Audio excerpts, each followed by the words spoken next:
সম্মানিত ভাইয়েরা, হেরা গুহা আল্লাহ রাসূল সাল্লাল্লাহু আলাইহি ওয়াসাল্লাম ইবাদতের জন্য কেন নির্ধারণ করেছেন। সম্মানিত ভাইয়েরা, হেরা গুহা হচ্ছে এমন একটা জায়গা, সেই জায়গা থেকে আপনি যখন গারে হেরা, জবলে নূরের গারে হেরার মধ্যে যাবেন, সেখান থেকে একেবারে বাইতুল্লাহ আপনি সরাসরি দেখবেন। সবচেয়ে উঁচু স্থান মক্কা নগরীর, মক্কা শহরের সবচেয়ে উঁচু স্থান, যেই স্থান থেকে আপনি যখন গারে হেরায় যখন উঠবেন, ওই যে মক্কা নগরীর মধ্যে যেই 30-40 তলা যেই বিল্ডিংগুলো আছে, আপনাকে মনে হবে 2-3টা ইটকে উঁচু করে রাখা হয়েছে, এরকম মনে হবে আপনাকে, আপনার মনে এরকম আসবে। এইটুকু উঁচু হেরা পর্বতের গুহা, সেখান থেকে ওয়াল ক্লক টাওয়ার, বাইতুল্লাহ, আল্লাহর ঘর সরাসরি দেখা যায়। এই জন্য আল্লাহ সুবহানাহু ওয়া তাআলার নির্দেশে আল্লাহ রাসূল সাল্লাল্লাহু আলাইহি ওয়াসাল্লাম গারে হেরাকে আল্লাহ রাসূল সাল্লাল্লাহু আলাইহি ওয়াসাল্লাম ইবাদতে মগ্ন থাকার জন্য সিলেক্টেড করেছিলেন। এক রিওয়ায়াত, আরও অন্য তাফসীরের মধ্যে এসেছে হযরত আল্লাহ রাসূল সাল্লাল্লাহু আলাইহি ওয়াসাল্লামের দাদাজান আব্দুল মুত্তালিব সেই গারে হেরার মধ্যে ইতিকাফ করতেন। সুবহানাল্লাহি ওয়া বিহামদিহি। সেই জন্য দাদার পথকে অবলম্বন করে আল্লাহ রাসূল সাল্লাল্লাহু আলাইহি ওয়াসাল্লাম দ্বীন হানাফি ইব্রাহিম আলাইহিস সালামের ধর্মে সেই গারে হেরার মধ্যে গিয়ে রাসূল করিম সাল্লাল্লাহু আলাইহি ওয়াসাল্লাম ইবাদত করেছেন।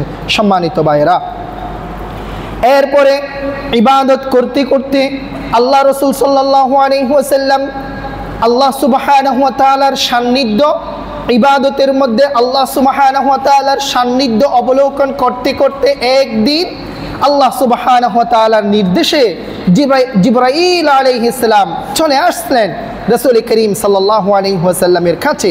এসে রাসূল করিম সাল্লাল্লাহু আলাইহি ওয়াসাল্লামকে বললেন,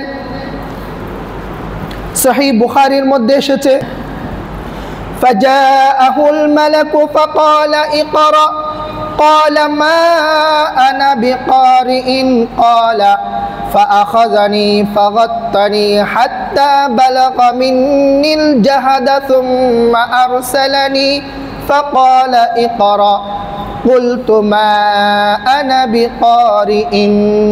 একদিন জিবরাইল আলাইহিস সালাম আল্লাহ রাসূলের কাছে চলে আসলেন। আল্লাহ রাসূল সাল্লাল্লাহু আলাইহি ওয়াসাল্লাম ইবাদতের মগ্ন গারে হেরার মধ্যে। রাসূল করিম সাল্লাল্লাহু আলাইহি ওয়াসাল্লামের কাছে জিবরাইল আলাইহিস সালাম এসে বললেন, ইকরা, হে নবী আপনি পড়ুন, ইকরা। সুবহানাল্লাহি ওয়া বিহামদিহি।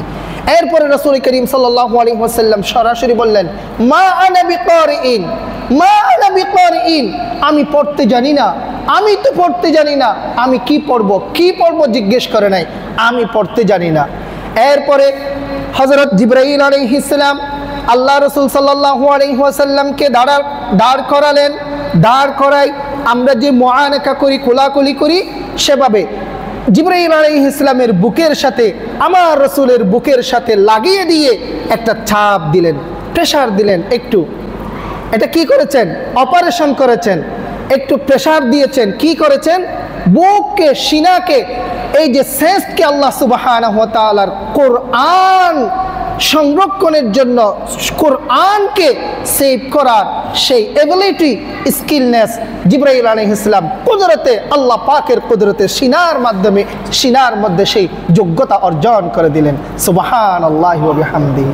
একবার, দ্বিতীয়বার, এরপরে একটা চাপ দেওয়ার পরে জিবরাইল আলাইহিস সালাম দ্বিতীয়বার বললেন, ইকরা। জিবরাইল আলাইহিস সালাম দ্বিতীয়বার বললেন। দ্বিতীয়বার আল্লাহ রাসূল সাল্লাল্লাহু আলাইহি ওয়াসাল্লাম বললেন, মা আনা বিকারিইন, আমি পড়তে জানি না, আমি পড়তে জানি না। এরপরে দ্বিতীয়বার আল্লাহ সুবহানাহু ওয়া তাআলার নির্দেশে জিবরাইল আলাইহিস সালাম রাসূলকে আরেকটা ছাপ দিলেন, আবারও স্পেশাল পাওয়ার দিলেন, সিনা বসিনা। এই কোরআনের, ইসলামের, দ্বীনের নলেজ যেগুলো আসে, এগুলো বই থেকে, কিতাব থেকে আসে না। কোথায় থেকে আসে? উস্তাদের সিনা থেকে, টিচারের বুক থেকে, সিনা থেকে ছাত্রের সিনার মধ্যে আল্লাহ পাক ঢুকিয়ে দেবেন। সুবহানাল্লাহি ওয়া বিহামদিহি। সম্মানিত ভাইয়েরা, এরপরে দ্বিতীয় ছাপ দেওয়ার পরে হযরত জিবরাইল আলাইহিস সালাম বললেন, ইকরা, পড়ো, তোমার পড়ো। আল্লাহ রাসূল সাল্লাল্লাহু আলাইহি ওয়াসাল্লাম আবার বললেন, মা আনা বিকারিইন। এরপরে আল্লাহ সুবহানাহু ওয়া তাআলার নির্দেশে তৃতীয়বার চাপ দিলেন। তৃতীয়বার চাপ দেওয়ার পরে সুম্মা আরসালানি ফাকালা ইকরা বিসমি রাব্বিকাল্লাযী খলাক খলাকাল ইনসানা মিন আলাক ইকরা বিসমি রাব্বিকাল্লাযী খলাক খলাকাল ইনসানা মিন আলাক ইকরা ওয়া রাব্বুকাল আকরামুল্লাযী আল্লামা বিল কলম আল্লামাল ইনসানা মা লাম ইয়ালাম।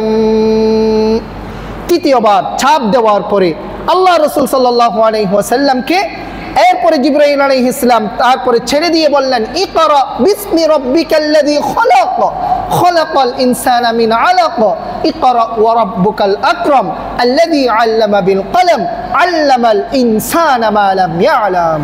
একেবারে 5টা আয়াত হযরত জিবরাইল আলাইহিস সালাম তিলাওয়াত করলেন, এরপরে আল্লাহ রাসূল সাল্লাল্লাহু আলাইহি ওয়াসাল্লাম তিলাওয়াত করে দিলেন। সবাই আমরা পড়ি ইকরা বিসমি রাব্বিকাল্লাযী খলাক খলাকাল ইনসানা মিন আলাক ইকরা ওয়া রাব্বুকাল আকরাম আল্লাযী আল্লামা বিল কলম আল্লামাল ইনসানা মা লাম ইয়ালাম। সুবহানাল্লাহি ওয়া বিহামদি। এই 5টা আয়াত সরাসরি একসাথে নাজিল করলেন। আল্লাহ রাসূল সাল্লাল্লাহু আলাইহি ওয়াসাল্লামকে তিলাওয়াত করতে বললেন জিবরাইল আলাইহিস সালাম। আল্লাহ রাসূল সাল্লাল্লাহু আলাইহি ওয়াসাল্লাম তিলাওয়াত করলেন, সরাসরি কলমের মধ্যে স্থান করে সেভ করে দিয়েছেন কে? আরো জোরে বলেন কে? আল্লাহ সুবহানাহু ওয়া তাআলা। এই ইকরা বিসমি রাব্বিকাল্লাযী খলাকের মাধ্যমে 40তম বয়স অতিক্রম হওয়ার পরে আল্লাহ সুবহানাহু ওয়া তাআলার পক্ষ থেকে ওহী আসা শুরু হয়েছে। সেই ওহী 23 বছর পর্যন্ত আল্লাহ সুবহানাহু ওয়া তাআলার কাছ থেকে রাসূল করিম সাল্লাল্লাহু আলাইহি ওয়াসাল্লামের কাছে এসেছেন। আমাদের জন্য সেই বার্তা এসেছেন 23 বছরে যেগুলো ওহী হিসেবে আল্লাহ রাসূল সাল্লাল্লাহু আলাইহি ওয়াসাল্লামের উপর নাজিল হয়েছেন সেগুলো আমাদের কাছে এসেছে, আমাদের কাছে সংরক্ষিত হয়ে আমাদের কাছে এসেছে 30 পারা কোরআন হয়ে। সুবহানাল্লাহি ওয়া বিহামদিহি।